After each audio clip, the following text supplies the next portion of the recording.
আলহামদুলিল্লাহ, আলহামদুলিল্লাহ, আলহামদুলিল্লাহ। মাইকিং করে মাথায় কাপনের কাপড় পরে এরপরে এসে ছাত্র দল এবং শ্রমিক দলের সন্ত্রাসীদের বাটাম দিয়ে প্রায় ডজন খানিক হাসপাতালে পাঠাইছে এবং 12 থেকে 13টা মোটরসাইকেল জ্বালাইয়ে সারখার করে দিয়েছে।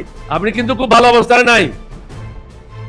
আপনাকে আমি এটাও পরামর্শ দিয়েছি, ঢাকার বাইরে আপনি রাত্রি যাপন করবেন না, কারণ চারিদিকে আপনি শত্রু দ্বারা পরিবেষ্টিত।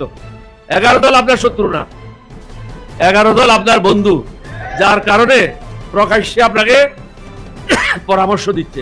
বিএনপির সাবেক মন্ত্রী এবং একসময় জিয়াউর রহমানের খুব ঘনিষ্ঠ ছিলেন কর্নেল অলি আহমেদ, তিনি তারেক রহমানকে পরামর্শ দিচ্ছেন যেন ঢাকার বাইরে রাত না কাটান। কি হচ্ছে তারেক রহমানকে ঘিরে, কি হচ্ছে তার সম্প্রতি গৃহীত ইন্টারন্যাশনাল পলিটিক্যাল স্ট্র্যাটেজি নিয়ে? প্রধানমন্ত্রী জনাব তারেক রহমান সাহেব, তার জন্য আপনার আসলে কতটা মায়া হচ্ছে, বা তার জন্য আপনার আসলে কতটা মায়া করা হচ্ছে? আসসালামু আলাইকুম প্রিয় দর্শক শ্রোতা, নতুন একটা ভিডিওতে জানাচ্ছি সুস্বাগতম। এইমাত্র পাওয়া তাজা এবং গরম খবর।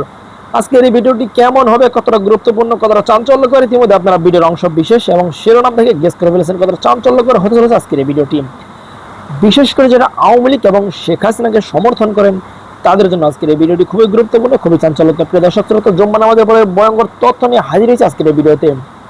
জুম্মা নামাজের পরেই কিন্তু আওয়ামী লীগ ছাত্রলীগ মিলে গণমাধ্যমে রাস্তায় নেমে গিয়েছে শেখ হাসিনাকে ফিরিয়ে আনার আহ্বান দিয়ে। অপরদিকে যুক্তরাষ্ট্র থেকে শেখ হাসিনাকে ভয়ঙ্কর এক সুখবর জানিয়ে বলেছে শেখ হাসিনাকে ফিরিয়ে দেওয়া হবে এবং শেখ হাসিনা বাংলাদেশের প্রধানমন্ত্রী, আগস্ট মাসের ভিতরেই শেখ হাসিনাকে বাংলাদেশে কামব্যাক করানো হবে। অপরদিকে নরেন্দ্র মোদী সাফ জানিয়ে দিয়েছে শেখ হাসিনাকে গ্রহণ করার জন্য 2 কোটি জনতা এয়ারপোর্টে উপস্থিত থাকবে। প্রিয় দর্শক বন্ধুরা, আপনারা এই বিষয়গুলো এবং এই বিষয়টি কেমন হবে দেখছেন? অপরদিকে শেখ হাসিনা যদি সত্যি বাংলাদেশে ফিরে আসে, বাংলাদেশের মানুষ তাকে কিভাবে গ্রহণ করবে, কতটা স্বস্তি বোধ করবে বাংলাদেশের জনতা? আপনার কাছে একটা রিকোয়েস্ট, সত্যি যদি শেখ হাসিনা ফিরে আসে এবং বাংলাদেশকে আগের মতো নেতৃত্ব দেয়, তাহলে আপনারা এই বিষয়টি কেমনভাবে দেখবেন, কতটা স্বাচ্ছন্দ্যবোধভাবে আপনারা গ্রহণ করবেন, অবশ্যই কমেন্ট করবেন।